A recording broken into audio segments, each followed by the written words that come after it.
नमस्कार दोस्तों, उषा की आवाज चैनल में आप सभी का स्वागत है। हमारी आज की कहानी है दूध पीती बच्ची। अनु देख, अपने यूरोप ट्रिप के लिए मैं ये गम बूट्स और यह फर कोट ऑर्डर कर रही हूँ। यह दूसरा वाला सेट तू ऑर्डर कर दे, अदल बदल कर पहन लेंगे। लैपटॉप से नजरें हटाते हुए दिशा खुशी खुशी अनु की ओर घूमी, मगर उसे उदास सा अपने ही ख्यालों में गुम देख हैरान रह गई। ओए, कहाँ खोई हुई है? यूरोप पहुंच गई क्या? दिशा ने जोर से अनु की चुटकी ली तो एक बारगी वह हड़बड़ा गई, पर फिर संभल गई। अरे नहीं यार, वहां जाने का तो मेरा मन ही नहीं हो रहा। अनु ने निराशा से गर्दन झटकी तो दिशा सचमुच चौंक उठी। क्या कहा तूने? तू यूरोप नहीं चल रही? पर प्लान बना रहे थे तब तो तू कुछ नहीं बोली, अचानक क्या हो गया? घर पर तो सब ठीक है ना?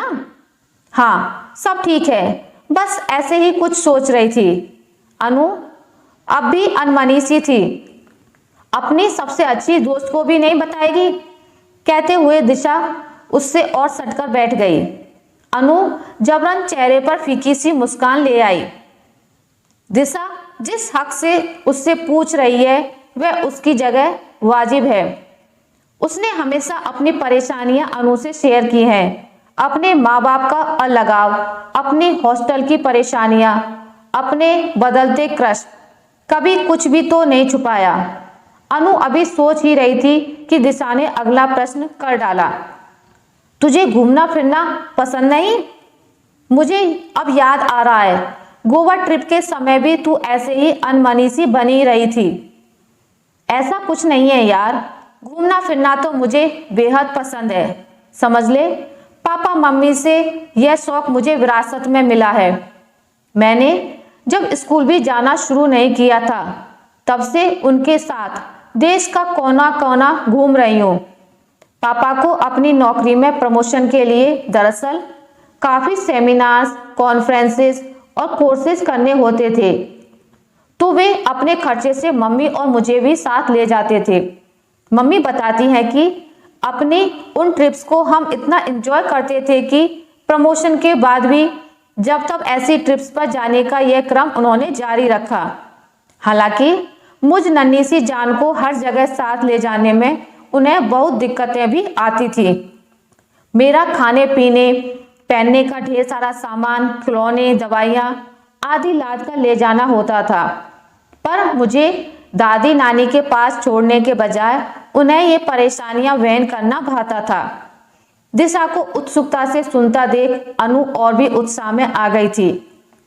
पापा बता रहे थे जब मैं 2.5 साल की थी तब वे मुझे लेकर मसूरी घूमने गए थे। वहां कैंपटी फॉल की सीढ़ियों पर मुझे गोद में लेकर उतरने चढ़ने के लिए उन्होंने एक आदमी को किराए पर लिया, लेकिन मैं पूरे रास्ते एक बार भी उसकी गोदी में नहीं गई। पापा मम्मी ही बेचारे मुझे अदल बदल कर लेकर चढ़े और उतरे। वह आदमी फ्री में अपनी मजदूरी लेकर मुस्कुराता हुआ चल दिया। दिशा हंस पड़ी। मतलब तू बचपन से ही शैतान है? मजाक कर रही हूँ, और बता, मजा आ रहा है सुनकर। मम्मी बता रही थी एक बार हम किसी गेस्ट हाउस में रुके थे। पापा दिन में सेमिनार में चले गए थे और मम्मी की आंख लग गई। उनकी आंख खुली तो अंदर से कमरे की सिटकनी खुली हुई थी और मैं नदारद। मम्मी बेचारी गेस्ट हाउस के सारे कमरे गलियारे छान आई। कईयों के तो किवाड़ खटखटाकर पूछ लिया, पर मैं नहीं मिली। हैं, कहाँ चली गई थी तू? दिशा ने उत्सुकता से पूछा। सुन तो सही। पूछते पूछते मम्मी पीछे बनी रसोई में पहुंच गई तो देखा मैं रसोइयों के साथ लोइयां बनाकर मजे से रोटियां बेल रही थी। घर पर आप करने नहीं देती कि आटा खराब करेगी, मैंने मासूमियत से कहा, तो मम्मी सहित सबकी हंसी छूट गई थी। मम्मी प्यार से मुझे गोद में उठाकर ले आई। कितनी प्यारी यादें हैं तेरे पास, दिशा ने ठंडी आह भरी। और जब छोटा भाई मोनू आ गया तो फिर हम उसे भी लेकर जाते थे। हालांकि धीरे धीरे ऐसे आराम के पल निकालना मुश्किल होता चला गया, क्योंकि चारों की छुट्टियां हो ऐसा मुश्किल से ही हो पाता था। कभी मम्मी के स्कूल में परीक्षाएं चल रही होती, कभी मेरी कोचिंग क्लास, तो कभी मोनू के टर्म एग्जाम। लेकिन तब भी हम 2 दिन निकालकर आसपास तो घूम ही आते। पास की किसी वाइल्ड लाइफ सेंचुरी हो आते या किसी रिजॉर्ट में ही 2 दिन रह आते। सच बताऊं तो उन 2 दिनों में ही हमें मानो पूरा पैकेज्ड फॉरेन टूर का आनंद आ जाता, क्योंकि बेसिकली हमारा मोटिव तो साथ में क्वालिटी टाइम बताना होता था। जब इच्छा सिर्फ अच्छी कॉफी पीने की हो तो कप महंगा हो या सस्ता यह मायने नहीं रखता।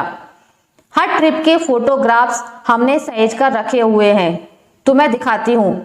अनु ने उत्साह से अपना मोबाइल फोन खोल लिया था। यह देखो, फेरी व्हील में बैठी मम्मी बच्चों की तरह किलक रही हैं। उन्हें झूलों पर बैठना बहुत अच्छा लगता है। यह रिजॉर्ट में बोटिंग करते हुए। अरे, एक पतवार तो तुम्हारे पापा ने थाम रखी है, दिशा ने आश्चर्य प्रकट किया। पापा को बोटिंग का बहुत शौक है। पैडल बोट नहीं मिलेगी तो बोट वाले से पतवार ही ले लेंगे। उनका बस चले तो दोनों पतवार वे ही थाम लें। हम और मम्मी ही उन्हें यह कहकर रोक लेते थे कि अभी हमें और ट्रिप पर जाने के लिए जीना है। अपने मजाक पर अनु खुद ही हंस पड़ी थी। और यह देखो, हमारे छोटे भाई साहब, उनका बस चले तो दुनिया के सारे एडवेंचर ये अकेले ही कर लें। अरे, यह क्या कर रहा है? दिशा ने फोटो को बड़ा करके देखते हुए पूछा। आइस स्पोर्ट हमने मनाली में किए थे, पापा बता रहे थे। जब तक हम दोनों ये स्पोर्ट्स करते रहे, मम्मी की सांस हलक में अटकी रही। पूरे वक्त वे हनुमान चालीसा का ही जाप कर रही थी। कितनी खुशियां दी हैं ना तुम्हारे मम्मी पापा ने तुम्हें बचपन में। हाँ, और क्या? अनु दिशा का मंतव्य समझे बिना अपनी ही धुन में बोलती रही। इसलिए तो माता पिता का स्थान भगवान से भी उच्च माना गया है, क्योंकि भगवान सुख दुख दोनों देते हैं, लेकिन माता पिता तो हमेशा सुख ही सुख देते हैं। मैं तो कहती हूँ, अपने वे नहीं होते जो आपके रोने पर आते हैं, अपने तो वे होते हैं जो आपको रोने ही नहीं देते। बोलते बोलते अनु रुक गई। दिशा की नम आंखें बता रही थी कि अनजाने ही उसके अतीत को कुरेद कर अनु ने उसे दुखी कर दिया है। आई एम सॉरी, अपनी धुन में तब से बोले चली जा रही हूँ, तुम्हारा ख्याल ही नहीं रहा। अनु सचमुच शर्मिंदा थी। अरे नहीं, बल्कि तेरे मुंह से यह सुनकर बहुत अच्छा लग रहा है। मैं दिल से तेरे लिए बहुत खुश हूँ, लेकिन अभी भी यह नहीं समझ पा रही हूँ कि बचपन से घूमने फिरने की इतनी आदी होते हुए भी तू यूरोप ट्रिप पर क्यों नहीं चलना चाह रही? क्या तुम लोग वहां भी हो आए हो? अरे नहीं, वो तो हमेशा से हमारा ड्रीम डेस्टिनेशन रहा है। मैं तुझे कैसे समझाऊं? अच्छा सुन, मुझे चौपाटी की चाट पसंद है, हद से ज्यादा। चलें शाम को? मेरे तो अभी से मुंह में पानी आने लगा है। गोलगप्पे का खट्टा मीठा पानी और चटपटी टिकिया। दिशा ने चटकारा भरा। नहीं, आज नहीं, अभी पिछले सप्ताह ही तो गए थे। अरे, वहां तो मैं रोज चलने को तैयार हूं। अच्छा, तो पिछले पूरे महीने क्यों नहीं गई? बाजार बंद था या तेरा हाजमा खराब था? वो तू नहीं थी ना, तू अपने घर गई हुई थी और अकेले जाने का मन नहीं हुआ, जबकि मैं 2-3 बार उधर से गुजरी भी थी। बस समझ ले, यही स्थिति मेरी है। जब हम गोवा गए थे, कदम कदम पर मैंने मोनू और पापा मम्मी को मिस किया था। क्रूज पर मुझे यह सोचकर मन ही मन हंसी आ रही थी कि अभी पापा होते तो शायद इसे भी चलाने की जिद करते। एक्सपर्ट के साथ ड्राइविंग करते सनी को तुम सब छेड़ रहे थे कि इसकी रिकॉर्डिंग करते तेरी मम्मी को भेजेंगे, और तुझे उस वक्त मोनू याद आ रहा था, राइट? हाँ, रेस्तरां में मैंने डबल चीज पिज्जा ऑर्डर किया था, लेकिन मुझसे आधा भी नहीं खाया गया, जबकि इससे डबल साइज पिज्जा मैं मोनू के साथ छीनते झपटते मिनटों में चट कर जाती हूँ। वह भूख ही अलग होती है। तुम्हें शायद विश्वास नहीं होगा, पर आज भी लोकल कहीं जाने के लिए वो लोग मेरी राह देखते हैं। साल भर पहले हमारे शहर में खुला 7 वंडर्स पार्क मेरे घर वालों ने अभी पिछले महीने मेरे साथ ही देखा। मोनू मुझे छेड़ रहा था कि तेरे बिना पापा मम्मी कहीं जा सकते हैं क्या? तो मम्मी बीच में ही बोल पड़ी थी, अब ज्यादा मत बोल मोनू तू। उस दिन खुले नॉनवेज रेस्तरां में जाने का प्लान बनाया तो तूने ही यह कहकर मना कर दिया था कि दीदी आ रही हैं, साथ ही चलेंगे। उनकी एक दूसरे की टांग खिंचाई में भी इतना प्यार और अपनापन था कि मैं तो देख सुनकर ही आत्म विभोर हो रही थी। ओह, अब मैं समझी, तुम यूरोप घूमना चाहती हो, पर हम फ्रेंड्स के संग नहीं, अपनी फैमिली के संग। तो ये बात सबको बोल क्यों नहीं देती? बेमन से सारी प्लानिंग में क्यों शामिल हो रही हो? क्योंकि मैं ऐसा बोलूंगी तो सब दूध पीती बच्ची कहकर मेरा मजाक उड़ाएंगे, कहेंगे 26 साल की हो गई, फिर भी तुम्हें मम्मी पापा के साथ घूमना है। Grow baby grow. तुम्हारी उम्र की लड़कियां सेल्फी स्टिक के साथ पूरा वर्ल्ड टूर कर आती हैं। अनु रुआसी हो उठी थी। तुम ऐसी बातों पर ध्यान ही मत दो, बल्कि मैं तो कहती हूँ उन्हें कड़ा जवाब दो कि सेल्फी ने ही हमें इतना सेल्फ स्टैंडर्ड बना दिया है कि हमारे आसपास कोई हमारी फोटो लेने वाला ही नहीं बचा। आत्मीय रिश्ते कैसे होते हैं ऐसे लोग सोच भी नहीं सकते, लेकिन मैं समझ रही हूँ। ऐसे रिश्तों में हाथ और आंख का तो संबंध होता है। हाथ पर चोट लगती है तो आंख से आंसू निकलते हैं, और आंसू निकलने पर हाथ ही उन्हें पहुंचता है। तुम्हें दूध पीती बच्ची कहने वाले दरअसल खुद नासमझ बच्चे हैं, जिन्हें यह नहीं पता कि इंसान उम्र से बच्चा या बड़ा नहीं होता। मुझे ही देख लो, बिखरे परिवार के कटु अनुभवों ने मुझे बचपन से ही बड़ा बना दिया है, जबकि मीठे आत्मीय अनुभवों ने तुम्हारा बचपन कभी जाने ही नहीं दिया। दिशा का वर्षों का अनुभव कुछ शब्दों में सिमट आया था, जिसने अनु को भी अभिभूत कर दिया। मैं तो ऐसे लोगों से यह भी पूछना चाहती हूँ कि क्या 26 साल की उम्र सिर्फ स्वच्छंद जीने के लिए ही होती है? इंसान को इस उम्र तक आकर थोड़ा जिम्मेदार भी हो जाना चाहिए। पता है दिशा, तुम लोग जब यूरोप ट्रिप प्लान कर रहे होते हो तो मेरा मन कैसी कैसी कल्पनाएं कर रहा होता है। डिज्नीलैंड में मैं मम्मी को सभी राइड्स पर किलकता देख रही होती हूँ।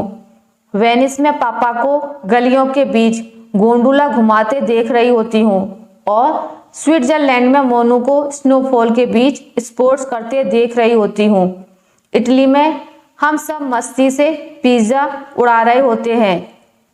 अनु की बात अधूरी ही रह गई, क्योंकि बीच में ही उसके मोबाइल पर कॉल आ गया था। हाँ मम्मी, मैं ठीक हूँ। कल किटी में सनी की मम्मी मिल गई थी, बता रही थी सनी आया हुआ है और तुम सब दोस्त यूरोप घूमने जा रहे हो। तूने बताया नहीं? खैर, मैं तो यह कह रही थी कि वहाँ बहुत ठंड होती है, तू गर्म कपड़े पूरे लेकर जाना। तू कहे तो मैं सनी के संग यहाँ से ओवरकोट, स्कार्फ आदि खरीद कर भेज दूँ। तू वहाँ कहाँ यह सब खरीदने के लिए परेशान होगी। और हाँ, उसके साथ 2 तरह की मठरी और मेवे के लड्डू भी बनाकर भेज देती हूँ। पता नहीं तुझे वहाँ का खाना पसंद आए या ना आए, तो यह सूखा नाश्ता हमेशा साथ रखना, महीनों खराब नहीं होगा। वैसे कब जाने का प्लान है? सोच तो अगले महीने का रही हूँ, पर दोस्तों के साथ नहीं, आप, पापा और मोनू के साथ। हम चारों यूरोप ट्रिप पर। तेरे पापा की लॉटरी लगी है क्या? मम्मी का मजाकिया स्वर सुनाई दिया, पर अनु गंभीर थी। नहीं मम्मी, पापा की लॉटरी नहीं लगी है, पर आपकी बेटी अब कमाने लग गई है। वह अपने पैरों पर खड़ी हो गई है। या क्या किसी लॉटरी से कम है? और हाँ, अगले सप्ताह उसे बोनस भी मिलने वाला है। दूसरी ओर से कोई आवाज नहीं आई, लेकिन इस निशब्द रुदन को सुनने में अनु के कान पर्याप्त सक्षम थे, इसलिए उसने अपनी बात जारी रखी। लड्डू मठरी जरूर बना लेना मम्मी, पर 4 गुना ज्यादा। मुझे पता है आपको और पापा को वहां का खाना कम पसंद आएगा। शाम को पापा और मोनू आ जाएं तो स्काइप पर पूरा प्रोग्राम फाइनल करते हैं। अनु ने फोन रख दिया तो दिशा ने यह कहते हुए उसके दोनों गाल खींच लिए। यह दूध पीती बच्ची तो बड़ी सयानी हो गई है। आशा करती हूँ आपको मेरी आज की कहानी अच्छी लगी होगी। अगर आपको मेरी ये कहानी अच्छी लगी है तो इसे लाइक करें, ज़्यादा से ज़्यादा शेयर करें, और अगर आप मेरे चैनल पर नए हैं तो इसे सब्सक्राइब करना ना भूलें। मिलते हैं एक नई कहानी के साथ, तब तक के लिए नमस्कार।